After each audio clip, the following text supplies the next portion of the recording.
고아 주제에 꿈이 뭐 세계 최고 의사라고 웃기지도 않아. 정말 1986년 가을. 운동의 날이었어요. 가랑비가 살짝 내리다 그쳐서 그런지 운동장은 축축했고 흙냄새가 코끝을 간지렸죠. 군데군데 색이 바랜 초등학교 운동장 한쪽에 저 민준이는 혼자 웅크리고 앉아 있었어요. 확성기에서는 교장 선생님의 기나긴 훈화가 쉴 새 없이 흘러나왔지만 제 귓가에는 철수 녀석의 말만 계속 맴돌았답니다. 근처에서는 여자아이들이 고무줄 놀이를 하며 깔깔거리고 있었고 교문 앞에서는 뻥튀기 아저씨가 뻥이요 하고 외치며 기계 돌리는 소리가 쿵 하고 들려왔죠. 운동장 구석에 설치된 천막에서는 저희 어머니 외 아주머니들이 삶은 달걀이랑 주먹밥을 나눠주고 계셨고요. 제 운동화 끈은 몇 번이나 매듭을 지어서 겨우 신발 모양을 유지하고 있었고 바지 무릎에는 누군가의 손때 묻은 기운 자국이 희미하게 남아 있었어요. 손에는 작은 양은 도시락, 그것마저도 뚜껑이 녹슬어서 열 때마다 삐걱, 삐걱 소리를 냈죠. 야, 재민이 고아원 쥐새끼 또 왔다. 귓가에 날아와 밝힌 그 말들은 낡은 확성기 소리보다 훨씬 더 크게 울렸어요. 장대 높이 뛰기 연습을 하던 잘 사는 집애들이 저를 향해 손가락질하고 있었죠. 그 중에 하나는 우리 반반장, 박철수였어요. 새하얀 운동화에는 막된 상표 자국이 선명했고 까만 머리를 포마드로 반들반들하게 빗어넘긴 모습이 참 눈부셨죠. 옆구리에는 어머니가 싸주신 도시락이 가방째로 대롱대롱 걸려 있었고요. 어이, 강민준 내가 뭘 했냐. 너까지 께 의사는 무슨. 철수가 친구들을 데리고 제게 다가왔어요.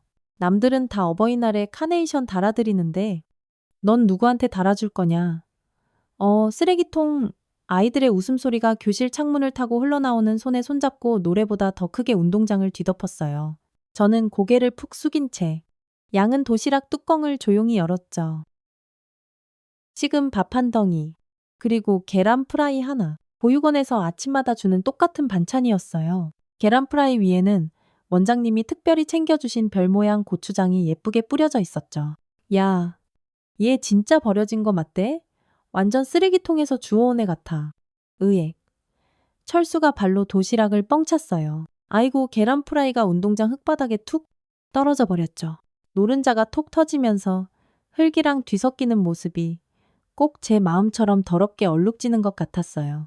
별 모양 고추장이 흙바닥에 번지는 걸 보는데 목 안쪽부터 뜨거운 게 울컥 올라오는 걸 느꼈죠. 너 같은 건 세상에 필요 없어. 아무도 안 찾잖아. 그냥 쓰레기라고. 쓰레기 주먹을 꽉 쥐었어요. 손톱이 손바닥을 파고들어 아팠지만 그것보다 더 아픈 건 터질 듯한 가슴이었죠. 이를 악물고 참았지만 눈물이 핑 돌았어요. 절대 울지 않겠다고 몇 번이나 다짐했는데도 목이 꽉 메어왔죠. 야, 울어 고아 주제에 꼬레운데. 으하하. 철수가 더 신이 나서 제 도시락을 발로 뻥 걷어찼어요. 양은 도시락이 저만치 날아가 대구르르 굴러 운동장 흙먼지를 풀풀 일으켰죠. 그 순간 참았던 분노가 화산처럼 폭발했어요. 벌떡 일어나 철수의 멱살을 잡으려는 바로 그 찰나 운동장의 단단한 군화 소리가 또각또각 울려 퍼졌어요. 지금 뭐 하는 짓들이냐? 우리 보육원 원장님이셨죠? 상위군인 출신이신 원장님은 한쪽 다리를 살짝 절뚝이며 걸어오셨어요. 굵직한 손등에는 깊은 주름이 패여 있었고 까만 눈동자에는 엄한 빛이 서려 있었죠. 어른 되어서 얼마나 잘 되나 보자. 지금 너희 행동 하나하나가 내 인생의 얼굴이 되는 거다. 원장님의 목소리는 낮았지만 얼음장처럼 단호했어요. 아이들은 눈 깜짝할 사이에 뿔뿔이 흩어졌고 운동장엔 저와 원장님만 덩그러니 남았죠. 저 멀리 운동장에서는 달리기 시작을 알리는 총소리가 탕하고 울렸고 아이들의 함성이 바람을 타고 실려왔어요. 원장님은 흙바닥에 떨어진 계란 프라이를 조심조심 주워 휴지에 싸셨어요. 그 거친 손등에는 깊은 주름이 패여 있었고 손가락 마디마디 세월의 흔적이 새겨져 있었죠. 꿈이 뭐라고 했었니? 민준아 원장님이 물으셨어요.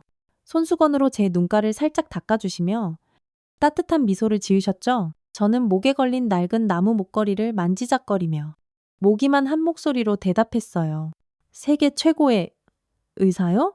제 목소리는 바람에 휙 날아가 버릴 것처럼 작았지만 원장님은 고개를 깊이 끄덕이셨죠. 그래, 아주 좋다. 세상이 너를 버렸다고 해서 네가 세상을 버리지는 마라. 원장님은 주머니에서 하얀 봉투 하나를 꺼내 보여주셨어요. 봉투 앞면에는 깨끗한 만년필 글씨로 강민준 귀하라고 적혀 있었죠. 우리 보육원에 좋은 소식이 있단다. 아주 열심히 사는 5아이에게만 주어지는 특별한 기회야. 따뜻한 눈빛으로 저를 바라보시며 말씀하셨어요. 후원자가 생겼단다. 민준아, 그 말을 듣는 순간 가슴 한구석이 사르르 따뜻해지는 것을 느꼈어요. 학교 운동장 저 멀리 페인트가 벗겨진 낡은 빨간 우체통이 눈에 들어왔죠. 그 우체통처럼 저도 녹슬고 버려진 존재라고 생각했는데 누군가는 저에게 편지를 보낼 수도 있다는 생각이 들었어요. 이제 너도 누군가에게 아주 소중한 사람이란다. 봉투를 받아들자 미세하게 좋은 향수 냄새가 풍겨왔어요. 고급스러운 봉투 재질이 손끝에 닿는 감촉이 참 낯설었죠. 원장님의 말씀에 저도 모르게 눈물이 그렁그렁 고였어요. 그날 쓰레기라고 불렸던 제 가슴 속에 작은 희망의 씨앗 하나가 톡 하고 피어났어요. 저 멀리서 들려오는 운동의 음악 소리, 뻥튀기 아저씨의 경쾌한 기계 소리, 그리고 운동장 끝에 걸린 열심히 살면 기적이 온다는 낡은 펼침막. 제 손에는 여전히 나무 목걸이가 꼭 쥐어져 있었죠. 어머니가 저를 버리기 전 마지막으로 제 목에 걸어준 유일한 물건이었어요. 목걸이 뒷면에는 희미하게 KJH라는 이니셜이 새겨져 있었죠. 그것만이 제가 이 세상에 존재했다는 유일한 증거라고 생각했어요. 두고 봐? 난 반드시 세계 최고의 의사가 될 거야. 입술을 질끈 깨물며 속으로 몇 번이고 다짐했어요.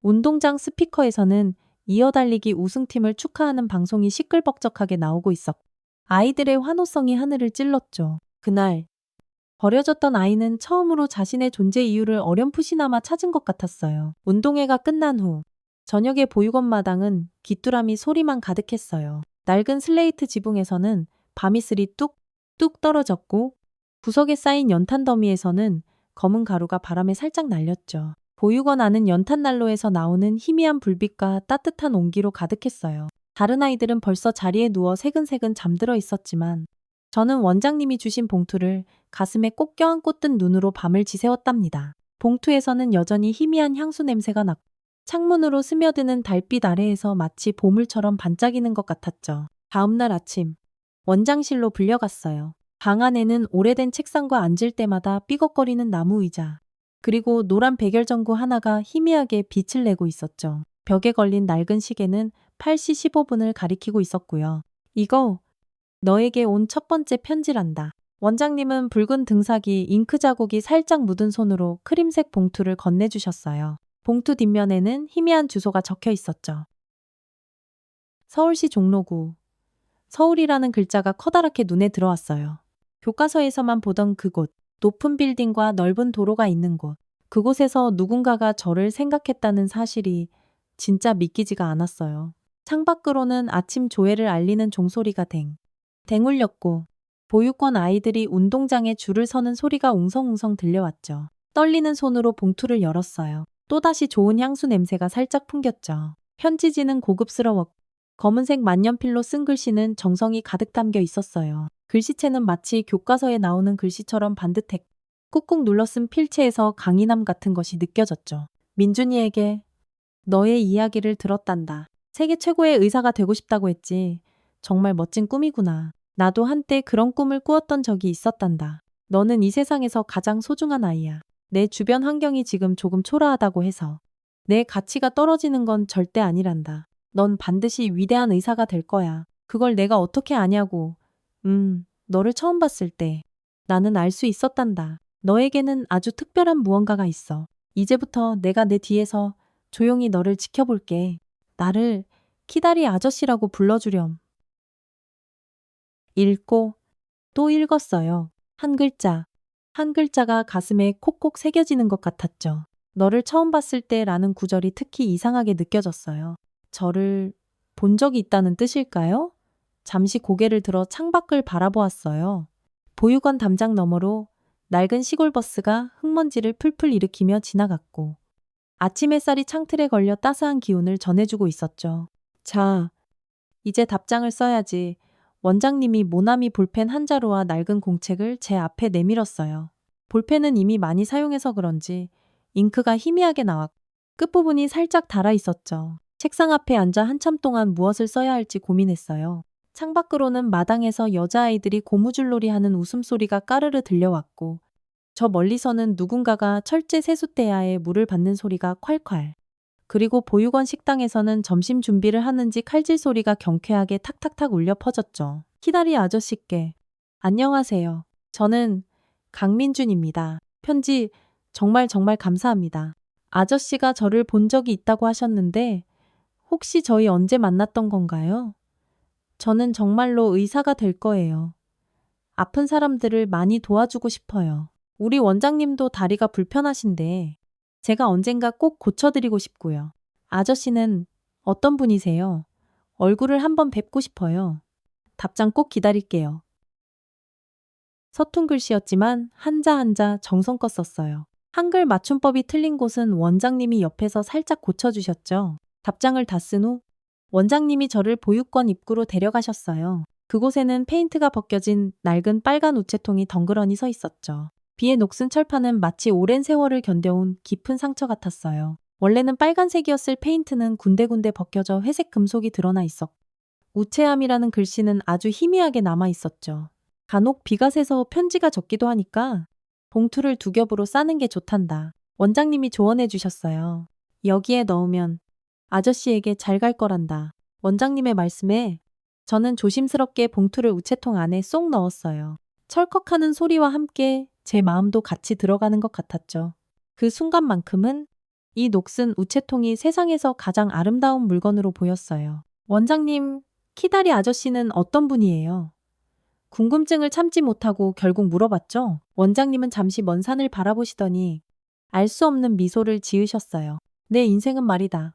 민준아, 네가 생각하는 것보다 훨씬 더 복잡하단다. 그 말이 무슨 뜻인지. 당시에 저는 도저히 이해할 수 없었어요. 원장님은 절뚝거리는 걸음으로 천천히 사무실로 돌아가셨고 저는 우체통 앞에 한참이나 더 서 있었죠. 이상하게도 우체통 표면이 따뜻하게 느껴졌어요. 그날 밤 보육원 이불 속에 누워 목에 걸린 나무 목걸이를 만지작거렸어요. 뒷면에 희미하게 새겨진 KJH라는 이니셜. 어머니가 주신 것이라고만 생각했던 이 목걸이의 진짜 의미가 문득 궁금해졌죠. 달빛이 창문으로 스며들어와 방안을 희미하게 밝혔어요. 옆자리에서는 다른 아이들의 고른 숨소리가 새근새근 들렸고 저 멀리서는 밤기차 지나가는 소리가 덜컹덜컹 간간히 들려왔죠. 다음 날부터 매달 정기적으로 편지가 오기 시작했어요. 키다리 아저씨의 편지는 항상 따뜻했고 제게 큰 용기를 주었죠. 가끔은 작은 선물도 함께 왔어요. 새 연필 몇 자루, 작은 동화책, 때로는 맛있는 과자 봉지가 들어있기도 했죠. 과자 봉지를 뜯을 때마다 다른 아이들과 나눠 먹었고 그럴 때면 저도 잠시나마 인기 있는 아이가 되었답니다. 헤헤. 편지가 오는 날은 보육원에서 가장 행복한 날이었어요. 창가에 앉아 편지를 읽으며 방 안으로 가득 들어오는 햇살이 마치 키다리 아저씨의 따뜻한 미소 같다고 상상하곤 했죠. 하지만 가끔 그 편지를 읽을 때마다 묘한 감정이 들었어요. 마치 아주 오래전부터 알고 지내던 사람의 목소리를 듣는 것 같은 느낌이랄까요? 어디선가 들어본 듯한 익숙한 따뜻함. 그건 마치 아주 어릴 적 누군가가 저를 포근하게 안아주었던 기억 같았지만 그런 기억이 실제로 있었는지조차 확실하지 않았죠. 어느 편지에서 키다리 아저씨는 이렇게 적으셨어요. 민준아, 세상이 널 버렸다고 절대로 생각하지 마. 넌 결코 혼자가 아니란다. 키다리 아저씨의 편지 속 문장은 마치 마법 주문처럼 제 가슴에 깊이 새겨졌어요. 보육원의 차가운 겨울밤, 희미한 연탄난로 불빛 아래서 저는 그 편지들을 보물처럼 소중히 간직했죠. 낡은 양철 상자에 모든 편지를 차곡차곡 모았고 잠들기 전에는 꼭 한 번씩 꺼내 읽었어요. 또 다른 편지에서는 이런 구절도 있었죠. 어둠 속에서도 희망을 보는 눈을 가져라. 내 목에 걸린 그 목걸이처럼 너의 과거와 미래는 서로 연결되어 있단다. 목걸이와 과거. 이 구절을 읽을 때마다 목걸이의 KJH 이니셜이 자꾸만 신경 쓰였어요. 어머니의 이니셜은 분명 다른데 왜 KJH일까 잠 못 이루는 밤이면?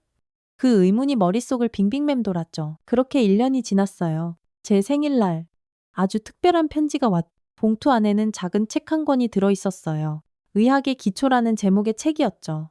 표지는 낡았지만 페이지마다 정성스러운 손글씨로 필기가 되어 있었어요. 마치 누군가가 직접 공부하며 빼곡하게 메모한 흔적이었죠. 편지에는 이렇게 적혀 있었어요. 이 책은 내가 젊었을 때 보던 것이란다. 너에게 조금이나마 도움이 되길 바란다. 그리고 민준아, 혹시 이번 주말에 보육권 정원에 새 벤치가 하나 생기더라도 너무 놀라지 마렴. 주말이 되자 원장님이 정말 아무 예고도 없이 모든 아이들을 마당으로 불렀어요. 거기에는 정말로 아주 멋진 새나무 벤치가 놓여 있었죠. 벤치 한쪽에는 작게 KJH라는 이니셜이 새겨져 있었어요. 그것을 발견한 순간 목걸이를 만지작거리던 제 손이 멈칫 굳어버렸죠. 똑같은 이니셜이라니? 이건 우연일까요? 원장님은 빙그레 미소를 지으며 말씀하셨어요. 이건 우리 보육원의 후원자분께서 보내주신 아주 특별한 선물이란다. 앞으로 이 벤치에 앉아서 많은 꿈들을 꾸길 바란다. 그날 저녁, 벤치에 혼자 앉아 있을 때였어요. 보육원 담장 너머로 검은색 고급 승용차 한 대가 아주 천천히 지나가는 것이 보였죠. 차창 너머로 희미하게 보인 어떤 남자의 실루엣, 그는 잠시 보육원 쪽을 바라보는가 싶더니 이내 스르륵 사라졌어요. 가슴이 갑자기 쿵쾅쿵쾅 뛰었죠. 혹시 그분이 키다리 아저씨였을까요? 그렇게 저는 처음으로 누군가에게 아주 특별한 존재가 되었어요. 버려진 아이, 쓰레기 취급받던 소년의 마음속에 작은 불씨 하나가 타오르기 시작한 거죠. 목걸이와 편지, 그리고 벤치의 이니셜. 이 모든 것이 어떤 비밀로 연결된 듯한 느낌이었어요. 이제 제 마음속엔 단 하나의 목표만이 선명하게 자리 잡았죠. 세계 최고의 의사가 되어서 키다리 아저씨를 꼭 만나는 것. 그리고 그 목걸이의 비밀을 반드시 풀어내는 것. 그것이 제 삶의 이유가 되었어요. 한밤중에 꿈을 꿨어요. 그날의 기억이었죠. 민준아, 엄마가 잠깐만, 아주 잠깐만 이모한테 너를 맡길게. 엄마가 큰돈 벌어서 꼭 데리러 올게. 알았지? 1985년 겨울. 제가 8살 때였어요. 찬바람이 쌩쌩 불던 어딘지 기억도 잘 안 나는 시골버스 정류장이었죠. 어머니는 머리에 하얀색 스카프를 두르고 계셨어요. 버스 앞 유리창에는 서울, 대구라는 글씨가 희미하게 보였고 버스 옆구리에서는 짐칸이 열리는 쿵 하는 소리가 났었죠. 입김이 하얗게 얼었던 그날. 어머니는 마지막으로 제 목에 이 나무 목걸이를 걸어주셨어요. 이거 엄마랑 너를 이어주는 끈이야. 절대 잃어버리면 안 된다. 어머니의 손은 얼음장처럼 차가웠지만 눈빛만은 참 따뜻했어요. 그때는 몰랐죠. 그것이 어머니의 마지막 거짓말이라는 것을. 버스 배기구에서 뿜어져 나오는 매캐한 매연 냄새가 코를 찔렀고 버스 안내양 아저씨는 아, 빨리 타세요. 출발합니다. 하며 서둘렀죠. 정류장 근처 허름한 선술집에서는 돌아와요. 부산항의 노래가 구슬프게 흘러나왔고 어머니의 눈에는 눈물이 그렁그렁 고였어요. 이모의 집은 아주 작았어요. 시멘트 벽에서는 항상 축축한 물기가 흘러내렸고 다락방 같은 제 방은 천장이 너무 낮아서 허리를 완전히 펴고 일어설 수도 없었고 바닥에는 비닐장판이 깔려 있었는데 구석구석 찢어진 곳마다 신문지가 덕지덕지 덧대어져 있었어요. 처음 몇 달은 매일같이 버스 정류장에 나가 어머니를 기다렸어요. 하얀 스카프를 한 어머니가 환하게 웃으며 저를 부를 것만 같았거든요. 하지만 오는 건 텅 빈 버스뿐이었죠. 정류장 근처 구멍가게 아저씨는 저를 볼 때마다 아이고 아직도 기다리니 하시며 가끔 막대 사탕을 하나씩 쥐어주셨어요. 또 바보같이 기다리고 있어 안 올 거라니. 그 여자는 이모는 늘 신경질적이었어요. 그리고 밤마다 소주를 마셨죠. 엄마는 언제 와요? 제가 물을 때마다 이모는 깊은 한숨을 푹 쉬었어요. 그러다 어느 날 이모의 손에서 소주병이 쨍그랑 미끄러져 깨졌어요. 바닥에 흩어진 유리 조각처럼 이모의 인내심도 산산조각 난 듯했죠.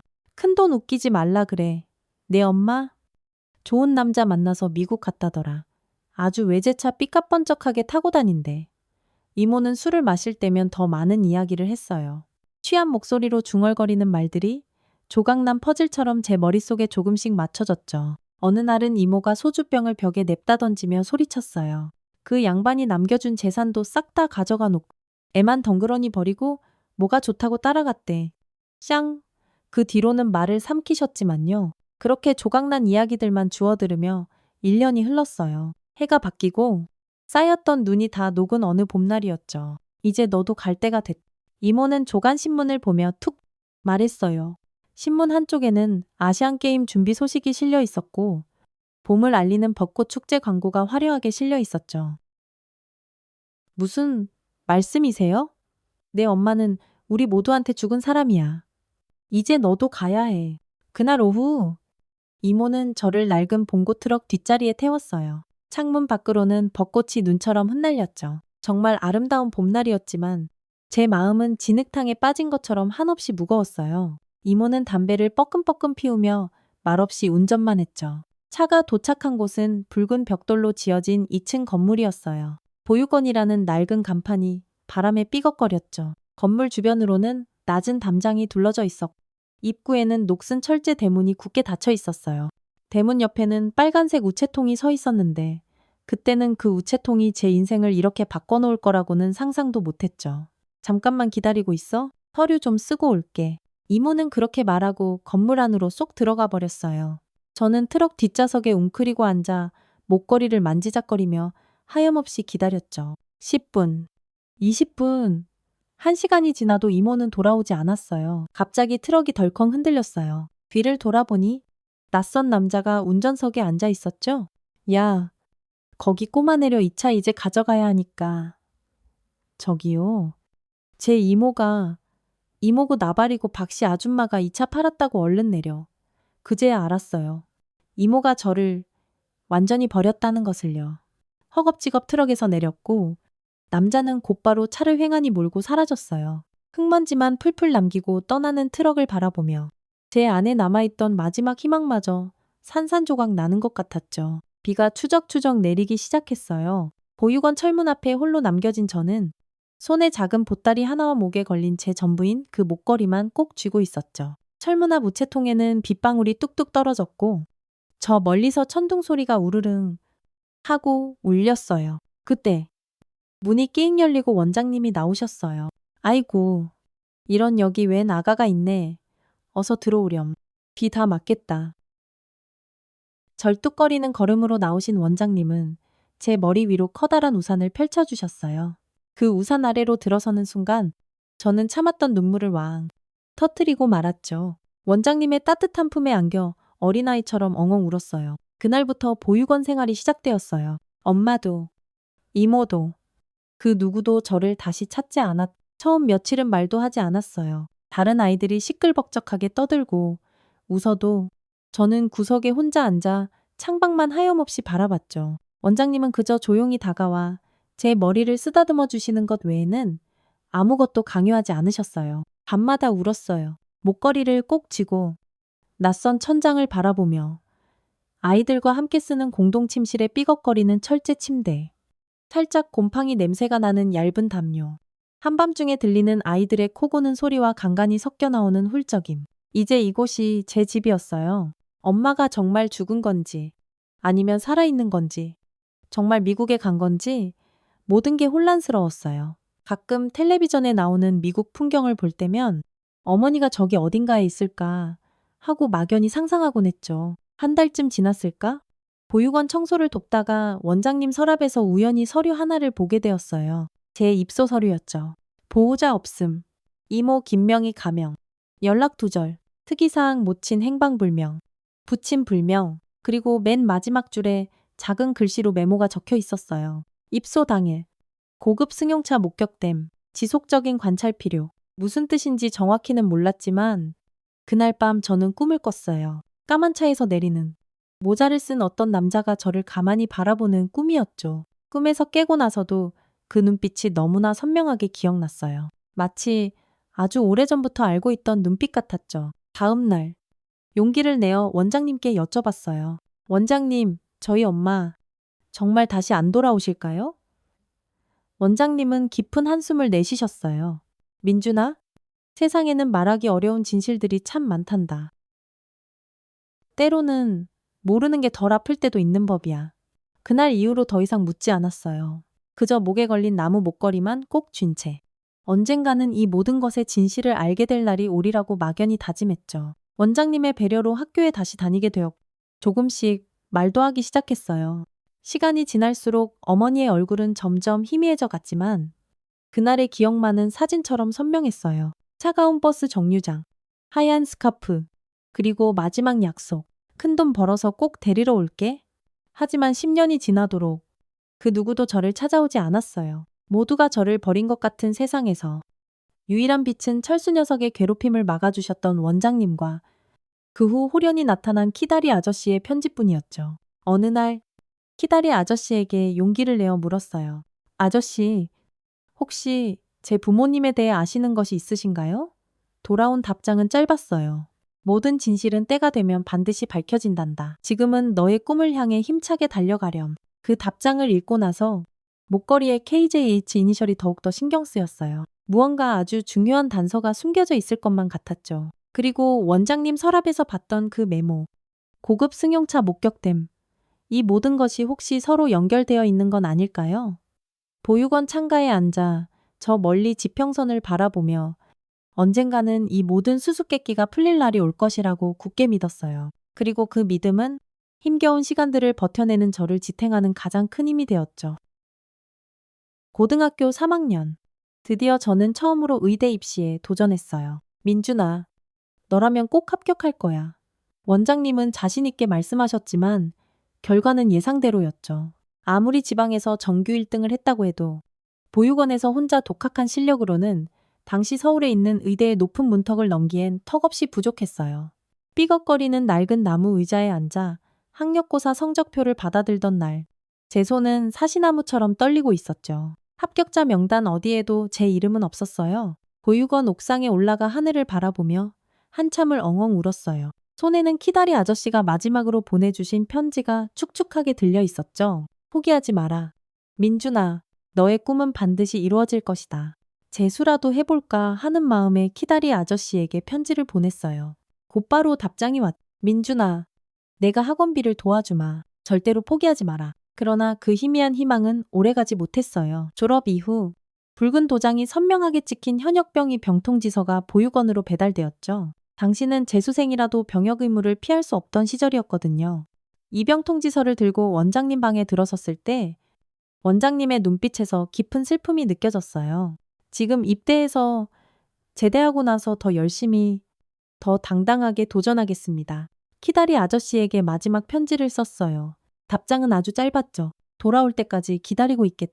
반드시, 반드시 살아 돌아와라. 그 문장에서 왠지 모를 절박함이 느껴졌어요. 마치 제 생명 자체를 걱정하는 듯한, 당시에는 그저 격려의 말로만 생각했었죠. 그렇게 1996년, 저는 강원도 최전방위시 비사단에서 이등병 계급장을 달고 있었어요. 살을 내는 듯한 칼바람이 불던 2월의 어느 날이었죠. 해가 지고 칠흑 같은 어둠이 내린 저녁 6시. 소대장님은 야간 산악행군 훈련을 지시했어요. 오늘은 백두봉까지 왕복이 10km 완전군장 행군이다. 3시간 안에 주파한다. 알겠나. 완전군장은 좋기 25kg이 넘었어요. M16 소총, 무거운 철모, 물이 가득 찬 수통, 비상식량, 탄띠까지 모두 챙겨야 했죠. 당시 신병들에게는 그야말로 악몽 같은 훈련이었어요. PX에서 사온 상철이 형이 준 별사탕 하나를 혀 밑에 넣고 굴리며 마음을 다잡았. 행군은 오후 7시에 시작되었어요. 소대원 23명이 길게 줄지어 어두컴컴한 산길을 오르기 시작했죠. 하늘에는 희미한 별빛만이 우리의 길을 겨우 비추고 있었어요. 손전등은 적에게 위치가 노출될 수 있다며 사용이 금지되었죠. 군화가 눈을 밟는 뿌드득, 뿌드득 소리만이 깊은 정적을 깨트렸어요. 처음 1시간은 그럭저럭 버틸만 했어요. 고참들의 고함 소리도 이제는 제법 익숙해졌으니까요. 하지만 산중턱을 지날 무렵 갑자기 매서운 눈보라가 몰아치기 시작했죠. 짙은 안개와 함께 폭설이 펑펑 내리기 시작했어요. 바로 앞사람의 등조차 보이지 않는 상황이었죠. 앞사람 놓치지 마라. 열애 없다. 똑바로 안 해. 선임병의 고함 소리가 희미하게 들려왔어요. 저는 앞사람의 배낭을 필사적으로 붙잡고 한 발 한 발 걸었죠. 그러나 가파른 오르막길에서 그만 발이 미끄러지고 말았어요. 등에 메고 있던 무거운 군장 때문에 중심을 완전히 잃고 말았죠. 으악! 눈 덮인 비탈길을 따라 몇 미터를 대구르르 굴러 떨어졌어요. 정신을 차리고 일어나 소리쳤지만 윙윙거리는 바람 소리에 제 목소리는 묻혀버렸죠. 소대원들은 이미 저만치 앞으로 멀어져 있었어요. 저는 깊은 산속에 혼자 완전히 남겨진 것이었어요. 기다려 주십시오. 여기 사람 있습니다. 소리치며 그들이 간 방향으로 뛰어갔지만 발자국은 이미 하얀 눈에 덮여 보이지 않았어요. 산속에서 그야말로 완전히 길을 잃은 것이었죠. 허리춤에 찬 군번줄을 만지작거렸어요. 그 차가운 군번줄만이 지금 제 존재를 증명하는 유일한 물건 같았죠. 눈은 점점 더 거세게 퍼부었고 기온은 급격히 뚝뚝 떨어졌어요. 군복 위로 하얀 눈이 소복이 쌓이기 시작했고 얼굴은 이미 아무런 감각이 없었죠. 아, 저체온증의 전조 증상이 나타나고 있었어요. 손가락으로 양볼을 세게 문질러 봤지만 아무런 느낌이 없었죠.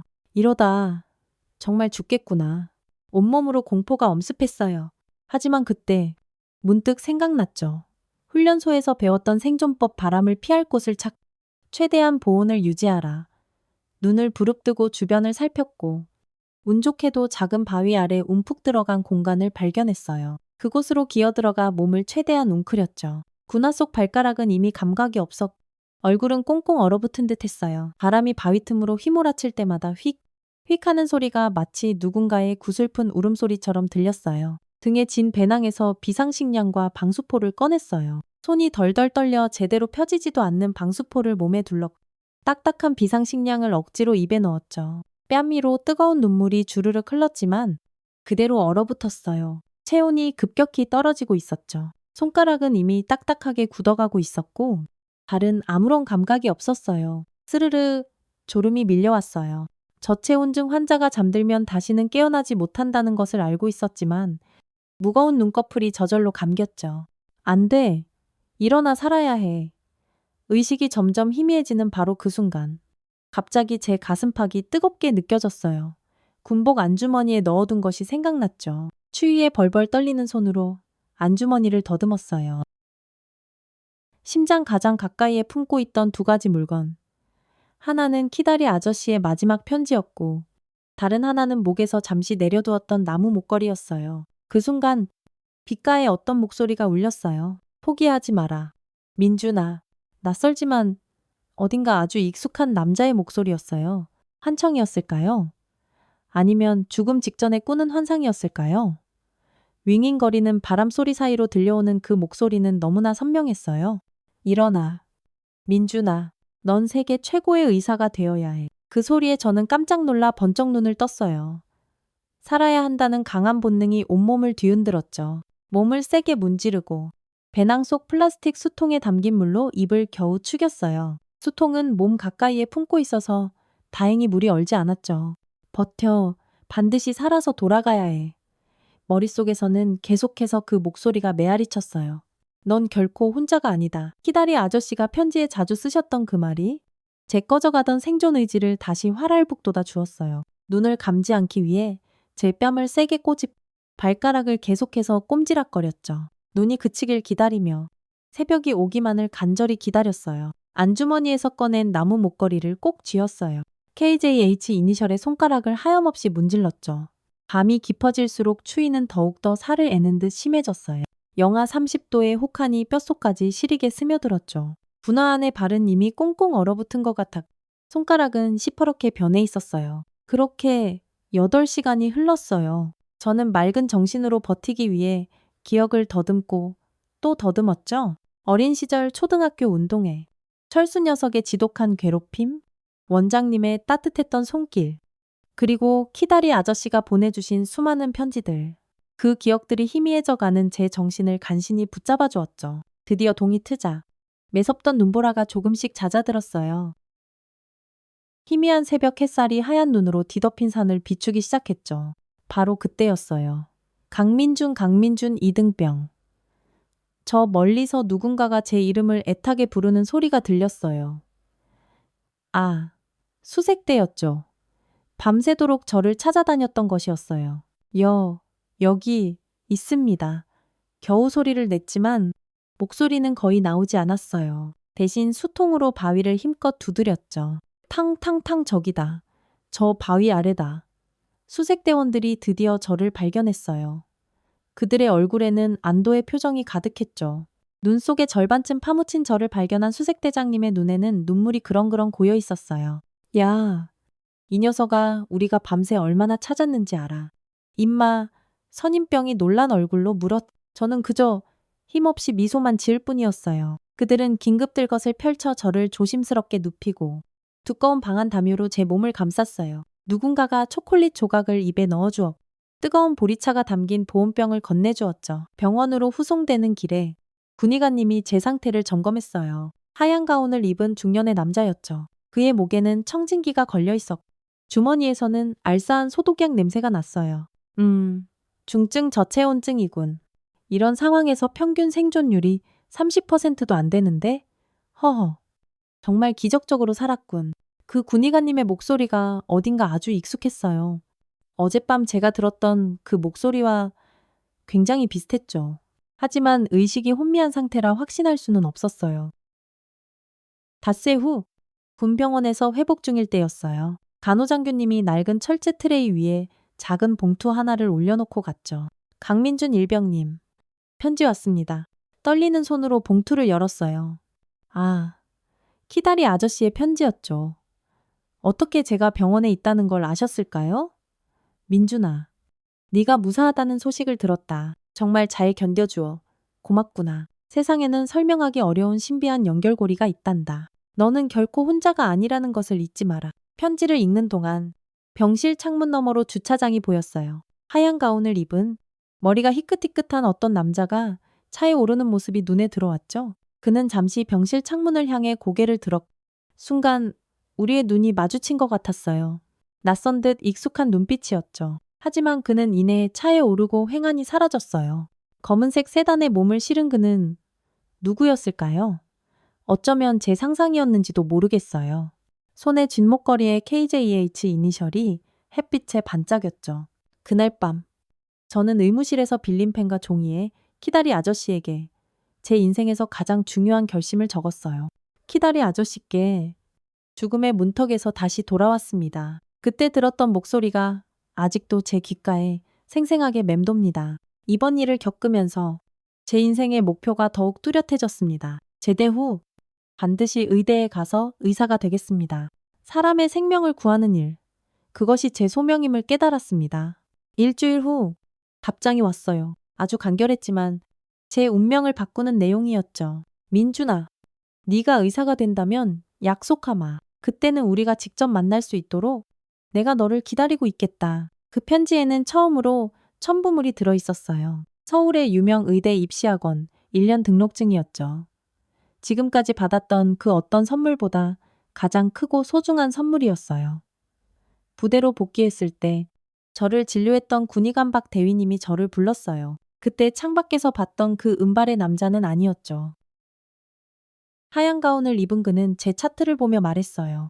강일병, 자네 같은 강한 정신력이면 의대가 딱이야군. 생활 열심히 하고 전역하면 꼭 한번 도전해봐. 그 말에 큰 힘을 얻어. 저는 남은 군 생활 동안 틈틈이 의대 입시 준비를 했어요. 낡은 참고서로 밤마다 홀로 공부했죠. 당직이 없는 밤이면 내무반 구석에 웅크리고 앉아 희미한 촛불 아래에서 문제를 풀었어요. 그렇게 저는 제대 후 바로 의대 입시에 재도전하기로 굳게 다짐했죠. 키다리 아저씨와의 약속, 그리고 죽음의 문턱에서 들었던 그 신비한 목소리를 지키기 위해서요. 눈보라치던 깊은 산속에서 제게 힘을 준 것은 과연 무엇이었을까요? 키다리 아저씨의 말이었을까요? 아니면 제 안에 흐르는 어떤 보이지 않는 강인한 무언가였을까요? 그때는 정확히 알 수 없었어요. 하지만 그 경험이 제 인생을 완전히 바꿔놓을 줄은 그때는 미처 몰랐답니다. 2005년 2월, 저는 드디어 서울의대를 수석으로 졸업했어요. 의대 6년 내내 키다리 아저씨의 편지는 제 삶의 등대이자 한 줄기 빛이었죠. 중요한 시험 전날이면 어김없이 도착하는 따뜻한 격려의 편지. 힘들고 고된 실습 기간에는 작은 선물과 함께 오는 위로의 글귀들. 그 덕분에 단 한 번도 흔들리지 않고 꿈을 향해 꿋꿋이 달려올 수 있었어요. 졸업식 날, 하얀 의사가운을 입고 서 있는 제 모습을 거울에 비춰보았어요. 야윈 얼굴에 검은 눈 및 다크서클이 선명했죠. 하하. 수없이 밤을 새웠던 영광의 흔적이었어요. 목에는 여전히 그 낡은 나무 목걸이가 걸려 있었고요. 드디어 약속을 지켰습니다. 키다리 아저씨.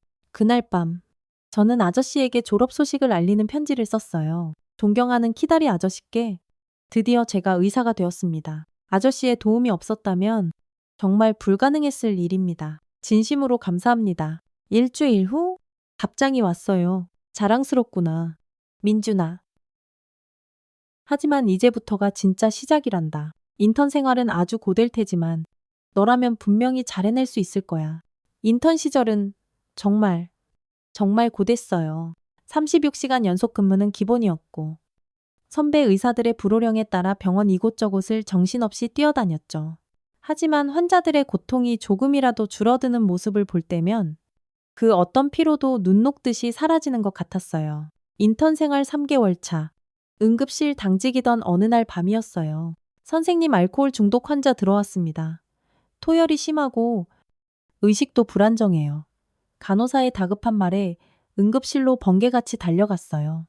구토물에 뒤덮인 환자의 얼굴을 조심스럽게 닦아내는 순간 숨이 멎는 것 같았죠. 철수야. 초등학교 시절 제 도시락을 발로 뻥 찼던 그 박철수가 지금 제 아분급실 침대에 힘없이 누워 있었어요.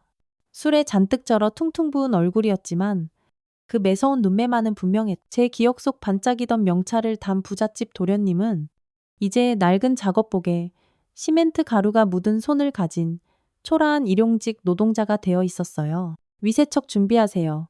혈액검사. 간 수치 빨리 확인해 주시고요. 침착하게 지시를 내렸어요. 환자는 철수는 저를 알아보지 못했죠. 알코올성 간경화와 위궤양이 아주 심각한 상태였어요. 그의 차트를 슬쩍 들여다보니 박철수, 28세, 직업 일용직, 보호자 없음이라고 적혀 있었죠. 응급처치 후 병실에 입원시키고 그의 침대 옆에 가만히 앉았어요. 나중에 알고 보니 철순의 가족은 IMF 때 완전히 몰락했고 아버지는 그 충격으로 자살, 어머니는 집을 나가셨다고 해요. 철수는 대학도 중퇴한 채 건설 현장을 전전하며 술로 하루하루를 버티고 있었던 거죠. 박철수 씨, 기억나세요, 저희?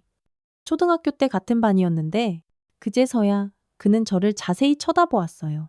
그의 눈동자가 심하게 흔들리더니 곧 얼굴이 새하얗게 질렸죠. 강민준. 목소리는 잔뜩 쉬어 있었지만 눈빛은 또렷했어요. 그의 눈에서 깊은 후회와 부끄러움, 그리고 모든 것을 체념한 듯한 절망감이 비쳤죠. 미안하다. 그땐 내가 정말 말을 잇지 못하는 그의 손을 가만히 잡았어요. 이제 다 지난 일이야. 그런데 간 상태가 아주 심각하네? 이대로 가면 얼마 못 살 수도 있어. 내가 치료를 좀 도와주고 싶어. 철수야. 그의 눈에서 뜨거운 눈물이 주르륵 흘러내렸어요. 수치심에 고개를 획 돌렸지만 제 손은 철수의 손을 더욱더 단단히 쥐었죠. 운동장에서 내 도시락을 발로 찼던 것처럼 어쩌면 난 내 인생을 한번 걷어차주고 싶었는지도 몰라. 하지만 이번엔 위로해주고 싶다. 철수야. 우리 다시 한번 살아보자. 그날 저는 철수를 알코올 중독 재활센터에 연결해 주었고 치료비도 남몰래 지원했어요. 문득 키다리 아저씨의 편지 한 구절이 떠올랐죠. 진정한 의사란 몸만 치료하는 것이 아니라 그 사람의 마음까지 치유하는 사람이란다. 그날 밤 키다리 아저씨에게 편지를 썼어요. 오늘 누군가에게 저도 키다리 아저씨가 되어주기 시작했습니다. 인턴을 마치고 저는 흉부외과 레지던트가 되었어요. 4년 동안 하루에 서너 시간 이상 제대로 자본 적이 거의 없었죠. 하지만 그 치열했던 시간 동안 저는 제 전문 분야를 찾았어요. 군대에서 겪었던 혹독한 저체온증 경험을 바탕으로 심장저온 보존법에 깊은 관심을 갖게 되었거든요. 레지던트 4년차. 기적처럼 제 피땀 어린 노력이 결실을 맺어 제 논문이 권위 있는 국제학술지에 실리게 되었어요. 그리고 그것이 계기가 되어 꿈에 그리던 하버드 대학병원 심장외과 펠로우십에 덜컥 합격하게 되었죠. 미국으로 떠나기 전 보육원 원장님과 함께 소주 한 잔을 기울였어요. 민준아, 이제는 말해줄 수 있을 것 같은데 내 키다리 아저씨가 누구인지 정말 궁금하지 않니? 원장님의 갑작스러운 질문에 잠시 생각에 잠겼어요. 물론 궁금합니다. 하지만 아저씨께서 때가 되면 직접 만나자고 약속하셨으니 그때까지 묵묵히 기다리겠습니다. 원장님은 깊은 생각에 잠긴 듯한 표정이었지만 더 이상 아무 말씀도 하지 않으셨어요. 미국에서의 인연은 눈 깜짝할 사이에 지나갔어요. 새로운 심장수술법 개발 프로젝트에 참여했고 수많은 세계적인 의학자들과 어깨를 나란히 하며 교류했죠. 그곳에서도 키다리 아저씨의 편지는 계속해서 도착했어요. 이제는 이메일로 오기도 했지만 여전히 발신자의 실제 주소는 알 수 없었죠. 2020년 저는 드디어 서울대학교 병원 흉부외과 임상조 교수로 당당히 부임했어요. 귀국 후 첫 번째 프로젝트로 형편이 어려운 환경의 어린이들을 위한 무료 심장 수술 봉사를 시작했죠. 이름하여 키다리 아저씨 프로젝트라고 붙였어요. 매달 5명의 어린이에게 무료로 심장 수술을 해주는 프로그램이었는데 이 프로젝트가 언론의 주목을 받기 시작했고 점차 국제적인 관심도 받게 되었어요. 2년 동안 무려 100명이 넘는 어린이의 심장을 고쳐주었고 그 중에는 북한에서 온 어린이도 있었죠. 그리고 마침내 세계의학협회가 주최하는 올해의 의사상 후보에 오르게 되었어요.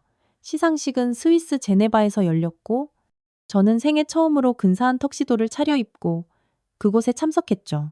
올해의 의사상 수상자는 대한민국의 강민준 박사입니다.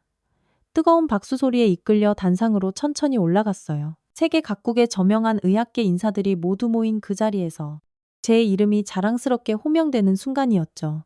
마이크 앞에 서자 문득 아주 오래전 초등학교 운동장이 떠올랐어요. 흙바닥에 처참하게 떨어졌던 계란 프라이, 모두의 웃음거리가 되었던 그 작고 초라했던 소년이 지금 이렇게 영광스러운 자리에 서 있다는 사실이 정말 믿기지가 않았죠. 목에 걸린 낡은 나무 목걸이를 꺼내들었어요. 이 목걸이는 제 어머니가 아닌 어떤 익명의 후원자께서 제게 남겨주신 유일한 유산입니다. 그분은 제 키다리 아저씨이자 제 인생의 가장 큰 은인이십니다. 그분 덕분에 제가 오늘 이 자리에 설 수 있었습니다. 이 상을 그분께 바칩니다. 다음 날 주요 의학 저널 표지에는 제 사진과 함께 고아에서 세계적 의사로 한국의 기적을 쓰다라는 헤드라인이 대문짝만하게 실렸어요. 기자들은 제 키다리 아저씨가 도대체 누구인지 엄청나게 궁금해했지만 저 역시 그분의 정체를 알지 못했으니까요. 국내 언론에서도 대서특필되었고 현대판 키다리 아저씨와 고아 출신 의사의 감동 스토리는 많은 이들에게 깊은 감동을 주었어요. 텔레비전 인터뷰에서 목걸이 이야기를 하자 방송국에 수백 통의 편지가 쇄도했다고 해요. 그 중에는 저와 비슷한 경험을 가진 고아 출신들도 있었고 자신도 누군가의 키다리 아저씨가 되고 싶다는 따뜻한 마음을 가진 사람들도 많았죠. 수상 후 귀국한 날 서울대학교 병원 로비에는 강민준 교수, 세계 최고의 의사로 인정받다라는 커다란 현수막이 자랑스럽게 걸려 있었어요. 교수진과 간호사들의 뜨거운 박수 속에 병원으로 들어서는데 문득 눈에 익은 얼굴이 보였죠. 아, 철수였어요. 이제는 아주 깨끗한 정장 차림이었고 맑은 눈빛을 되찾은 모습이었. 그의 손에는 커다란 꽃다발이 들려 있었고요. 민준아, 아니, 강 교수님 진심으로 축하드립니다. 그는 약간 쑥스러운 듯 꽃다발을 제게 내밀었어요. 재활 치료 후 완전히 새 출발을 했다고 해요. 이제는 어엿한 건설 현장 안전관리자로 일하고 있다고 했죠. 네, 덕분에 정말 다시 태어났지? 고맙다. 친구야. 우리는 로비 한쪽에 앉아 따뜻한 커피를 마시며 오랜만에 이런저런 대화를 나누었어요. 그는 어린 시절 저를 못살게 굴었던 일을 여전히 부끄러워했지만 저는 그런 아픈 경험이 있었기에 지금의 제가 있을 수 있었다고 진심으로 말해주었죠. 세계의사상 수상 후 며칠이 지난 어느 날 저녁이었어요. 병원 사무실에서 밀린 환자 차트를 검토하고 있었죠. 문득 목에 걸린 나무 목걸이가 손에 닿았고 KJH라는 이니셜이 다시금 눈에 들어왔어요.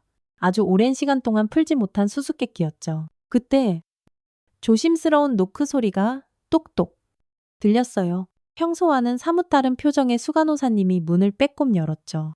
강 교수님, 아주 중요한 연락이 왔습니다. 그녀의 목소리에서 심상치 않은 긴박함이 느껴졌어요. 무슨 일이죠?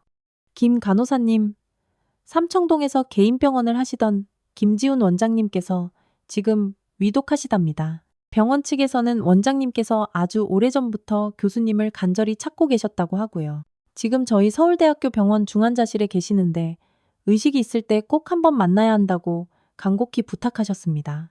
김지훈 그 이름이 마치 번개처럼 제 머릿속을 강타했어요. KJH, 목걸이의 이니셜과 정확히 똑같았죠. 그동안 수없이 머릿속으로 되뇌었던 그 이니셜과 완벽하게 일치했어요. 심장이 미친 듯이 쿵쾅거리기 시작했죠.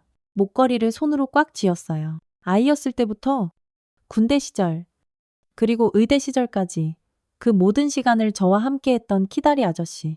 그분이 설마 지금 당장 가봐야겠습니다. 서둘러 하얀 가운을 벗어던지고 병원을 나섰어요. 어느새 차가운 가을비가 추적추적 내리기 시작했고 도로는 퇴근길 차량으로 꽉 막혀 있었죠. 택시 안에서 가슴은 계속해서 요동치고 있었어요. 목에 걸린 나무 목걸이를 하염없이 만지작거리며 창밖을 바라보았죠. 서울의 화려한 네온 사인들이 빗방울에 반사되어 아련하게 번지고 있었어요. 김지훈, 그 이름을 몇 번이고 되뇌어 보았어요. 어디선가 들어본 듯한 이름이었지만 확실하게 기억나지는 않았죠. 목걸이의 KJH 이니셜과 정확히 맞아떨어지는 그 이름에 온갖 생각들이 머릿속에서 소용돌이쳤어요.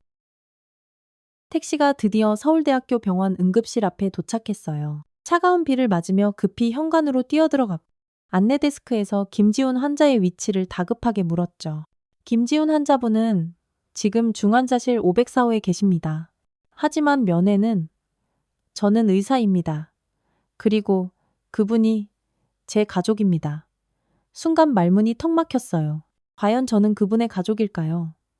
아직 아무것도 확신할 수 없었지만 제 심장이 그렇다고 세차게 말하고 있었어요.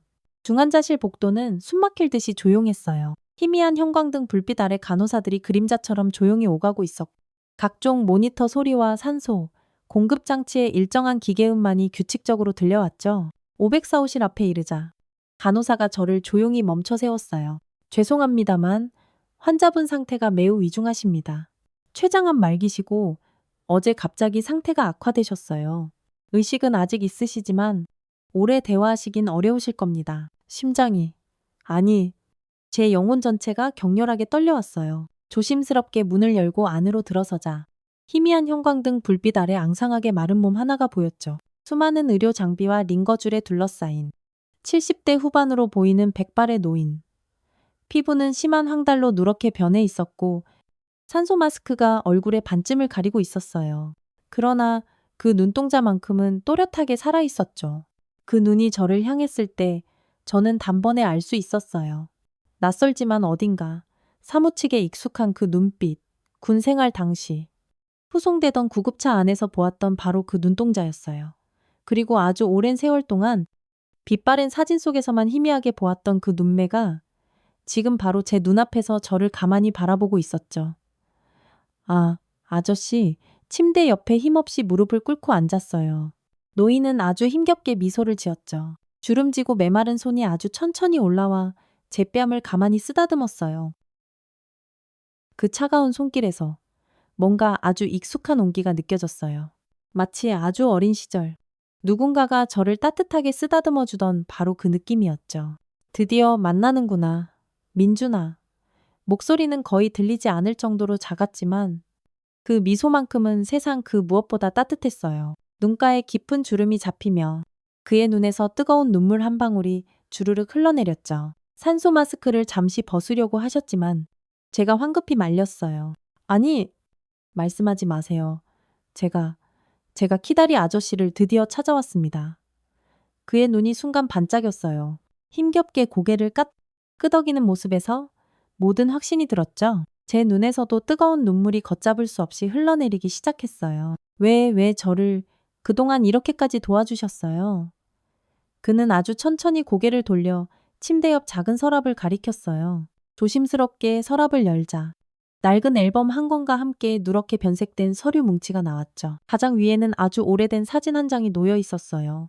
첫 번째로 눈에 들어온 건 낡은 흑백 사진이었어요. 젊은 시절의 김지훈 선생님과 너무나 아름다운 어떤 여성이 다정하게 함께 찍은 사진이었죠. 그 여성의 품에는 갓 태어난 듯한 작은 아기가 포근하게 안겨 있었고요. 그 아기는 바로 저였어요. 이게 다 무슨...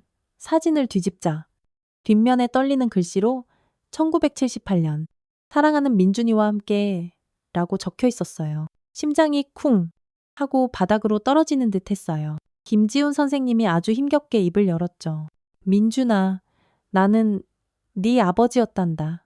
법적인 아버지. 심장이 정말 멎는 것 같았어요. 숨을 쉴 수가 없었죠. 눈앞이 아찔하게 어지러웠고 세상 모든 것이 아주 천천히 돌아가는 기분이었어요. 하지만 너는 내 핏줄이 아니었어.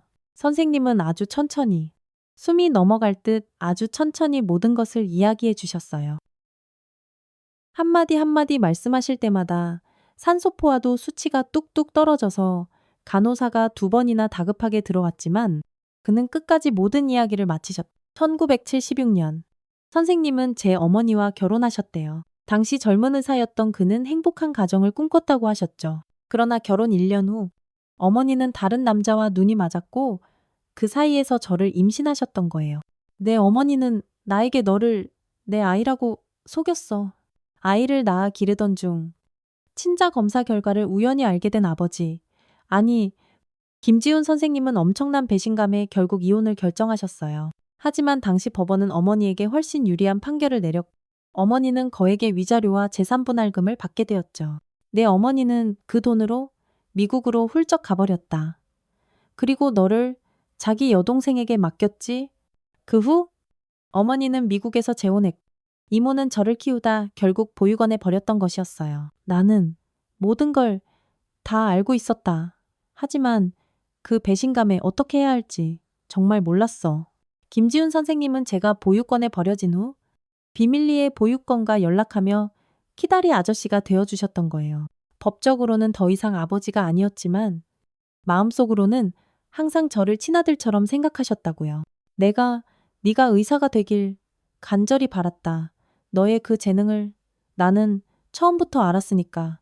원장님을 통해 보육원 아이들 중 5명을 남몰래 후원했고 그 중에서도 저는 특히 더 특별했었답니다. 저를 처음 본 순간 바로 알았다고 하셨죠.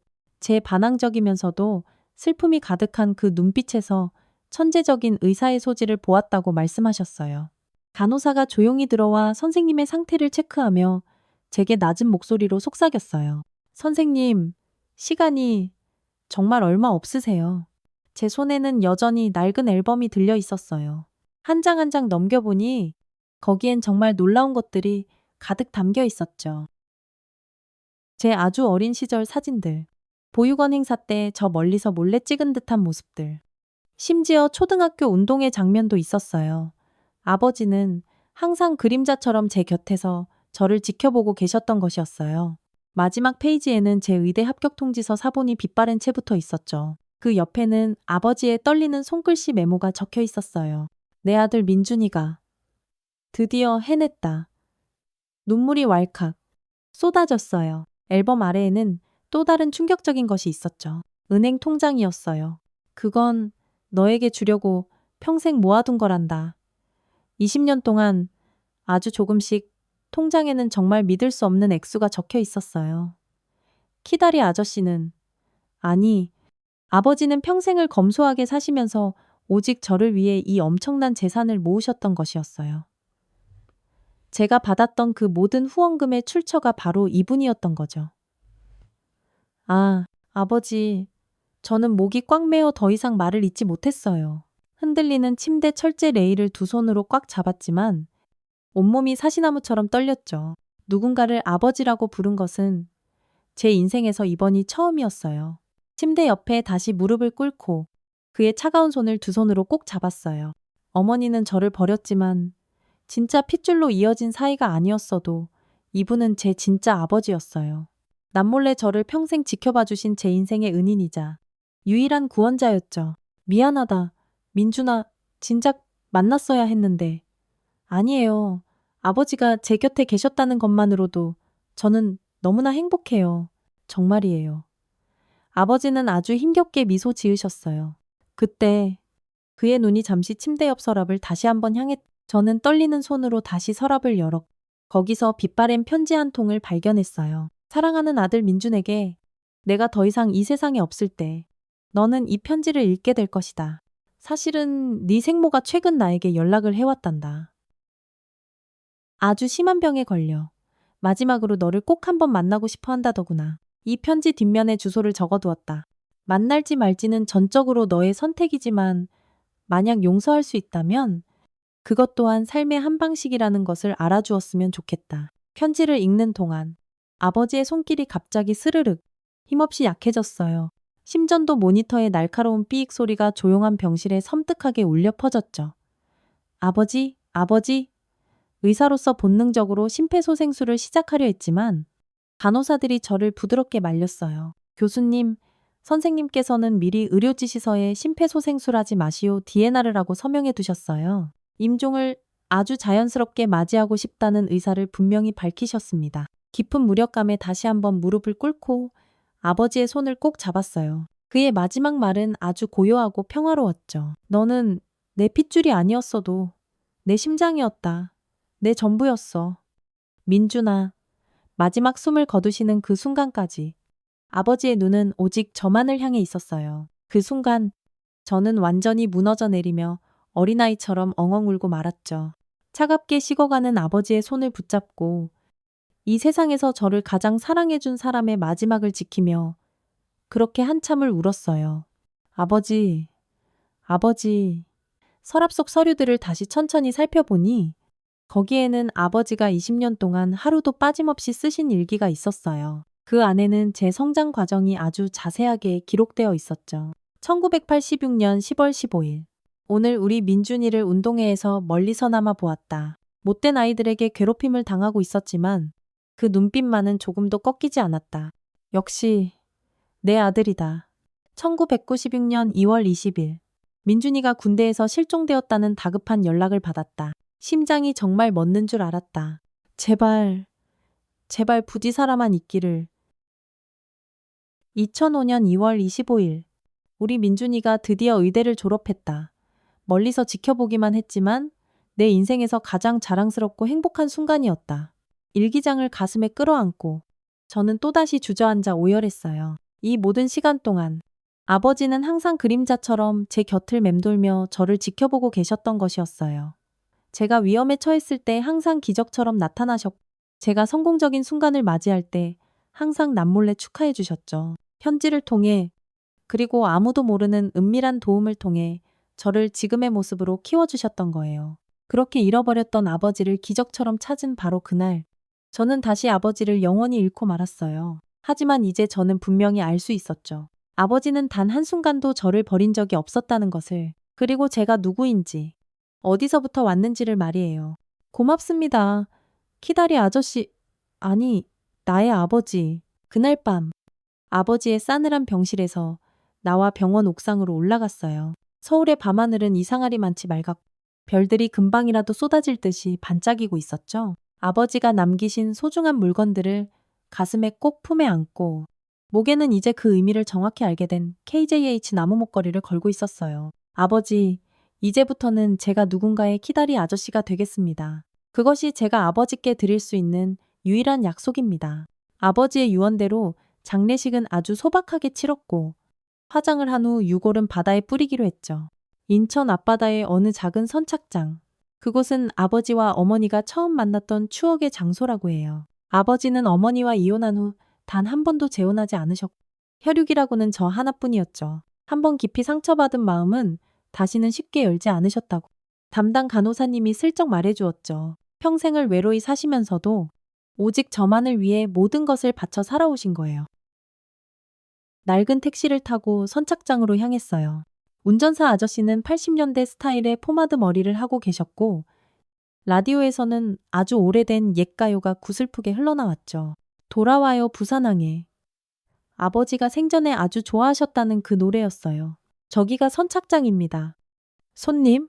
운전사의 말에 고개를 들었어요. 시간이 마치 1980년대에 멈춘 듯한 낡은 풍경이 눈앞에 펼쳐졌죠. 여기저기 녹슨 철제 구조물과 칠이 벗겨진 낡은 목선들. 한쪽에는 아주 오래된 허름한 포장마차가 있었고 그 옆에서는 구멍난 어망을 힘겹게 기우는 백발의 노인이 있었어요. 바다는 비온 뒤끝이라 그런지 잔잔했고 저 멀리 서해의 작은 섬들이 희미하게 보였죠. 하늘에는 갈매기 몇 마리가 끼룩끼룩 소리를 내며 빙빙 돌고 있었고 바닷바람은 짭짤한 소금 냄새를 가득 품고 불어왔어요. 나무 방파제 끝에 서서 망망대해를 하염없이 바라보았어요. 하늘과 바다가 맞닿은 저 멀리 수평선은 끝없이 이어지고 있었죠. 마치 아버지의 끝없는 사랑처럼요.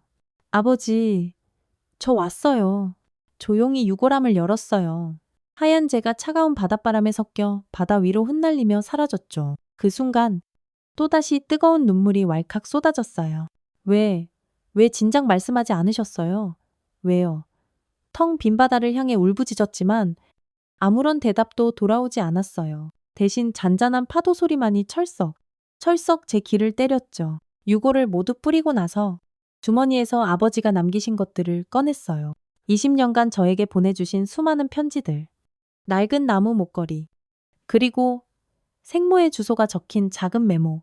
나무 목걸이를 자세히 보니 뒷면에 희미하게 새겨진 KJH는 바로 김지훈의 이니셜이었어요. 제 아버지의 이름이었죠. 처음부터 이 목걸이는 어머니가 아닌 아버지가 저를 위해 준비하셨던 것이었어요. 제 탄생을 기뻐하며 미리 준비해 두셨던 소중한 선물이었던 거죠. 바람이 세차게 불자옥깃이 사정없이 흩날렸어요.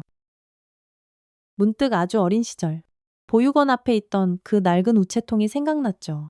그 녹슬고 페인트가 다 벗겨진 우체통을 통해 제가 아버지와 이렇게 깊이 연결되어 있었다는 사실이 새삼 믿기지 않았어요.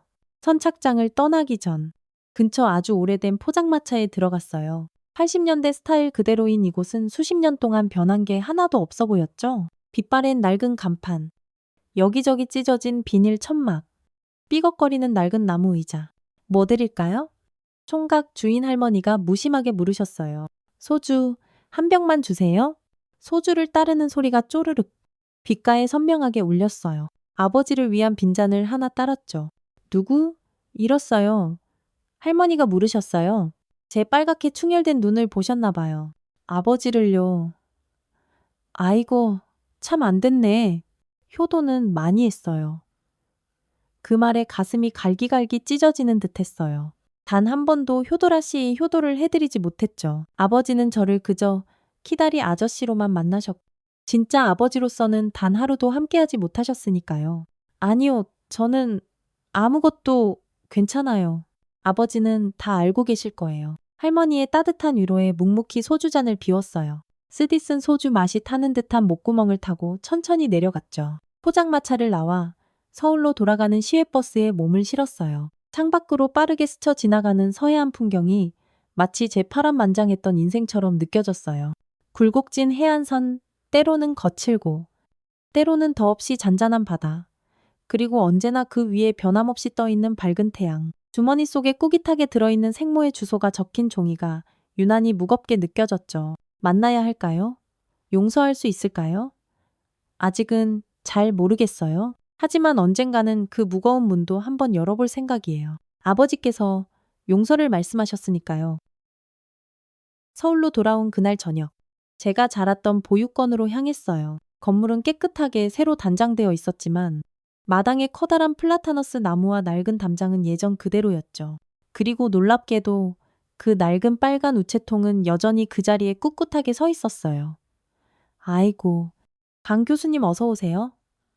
원장님은 오래전에 은퇴하셨고 이제는 다른 젊은 분이 보육원을 새롭게 운영하고 계셨어요. 서로 반갑게 인사를 나누고 난 후 우체통 앞에 가만히 서서 아주 오래전 처음으로 떨리는 손으로 편지를 붙이던 어린 시절의 제 모습이 떠올랐죠. 그때는 정말 몰랐어요. 그 작은 편지 한 통이 이렇게 길고도 험난한 여정의 시작이 될 줄은 말이죠. 주머니에서 미리 써온 새 편지를 꺼냈어요. 아버지가 돌아가신 후 처음으로 쓴 편지였. 새 원장님께 저는 이제 어엿한 의사가 되었습니다. 이름 모를 키다리 아저씨의 따뜻한 도움으로 불가능해 보였던 꿈을 마침내 이루었습니다. 이제 저도 누군가에게 그런 존재가 되고 싶습니다. 혹시 보육원 아이들 중에 의사를 꿈꾸는 아이가 있다면 제가 기꺼이 그 아이의 키다리 아저씨가 되어주고 싶습니다. 이 편지와 함께 아주 작은 첫 후원금을 보냅니다. 앞으로도 이 인연이 계속 이어지기를 바랍니다. 강민준 드림. 편지를 우체통에 조심스럽게 넣었어요.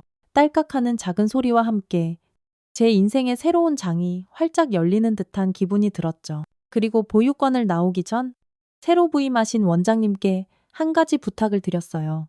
제가 혹시 매주 토요일마다 아이들에게 재미있는 의학 이야기를 들려줄 수 있을까요? 그렇게 시작된 키다리 아저씨의 신기한 의학 교실은 보육원 아이들에게 가장 인기 있는 시간이 되었어요. 종이 청진기를 직접 만들어 서로의 심장 소리를 들어보고 현미경으로 신기한 세포를 관찰하고 때로는 제가 일하는 병원으로 견학을 오기도 했. 그 반짝이는 눈망울을 가진 아이들 중에는 분명 미래의 훌륭한 의사가 있을 거예요. 서울대학교 병원으로 돌아와 제 연구실 책상에 앉았어요. 창밖으로는 서울의 밤이 소리 없이 깊어가고 있었고 병원 복도에서는 간호사들의 분주한 발소리가 또각또각 들려왔죠. 책상 위에는 보육원 아이들이 서툰 솜씨로 그려준 알록달록한 그림들이 놓여 있었고요. 손에는 아버지가 남기신 모든 편지가 소중하게 담긴 낡은 상자가 들려 있었어요. 그 안에는 저의 모든 과거와 그리고 앞으로 제가 만들어갈 미래가 함께 담겨 있었죠. 어두운 밤길을 홀로 걸으며 하늘의 별들을 바라보았어요. 저 하늘 어딘가에 아버지가 계시다면 지금 이 순간에도 저를 자랑스럽게 지켜보고 계실까요? 생모의 주소가 적힌 종이를 다시 한번 가만히 들여다보았어요. 만남이든 용서든 그것은 아마 내일의 이야기가 될 거예요. 오늘은 오직 아버지만을 생각하고 싶었어요. 아버지, 사랑합니다. 피보다 진한 당신의 그 위대한 사랑. 평생 절대로 잊지 않겠습니다. 밤하늘에 조용히 속삭이듯 말했어요. 어디선가 시원한 바람이 불어와 제 눈가에 마르지 않은 눈물을 살며시 닦아주었죠. 지금 저는 누군가의 키다리 아저씨가 되어 아버지가 제게 베풀어 주셨던 그 따뜻한 사랑을 또 다른 누군가에게 열심히 전하고 있습니다. 아버지가 그러셨듯이 저도 누군가의 어두운 인생에 조용히 빛을 밝혀주는 한 줄기 빛이 되고자 합니다. 이것이 바로 저의 이야기입니다. 버림받았지만 결국 다시 사랑받았던 한 아이의 이야기. 핏줄은 아니었지만 심장으로 깊이 연결되었던 한 아버지와 아들의 이야기. 어쩌면 이 세상에서 가장 아름다운 사랑의 형태가 아닐까요? 핏줄보다 더 진한 것은 마음으로 흐르는 뜨거운 사랑이었습니다. 오늘 제 이야기가 여러분의 마음에 작은 울림을 주었다면 좋아요와 구독, 그리고 따뜻한 알람 설정까지 잊지 말아주세요. 여러분의 따뜻한 댓글 하나하나가 제게는 정말 큰 힘이 된답니다.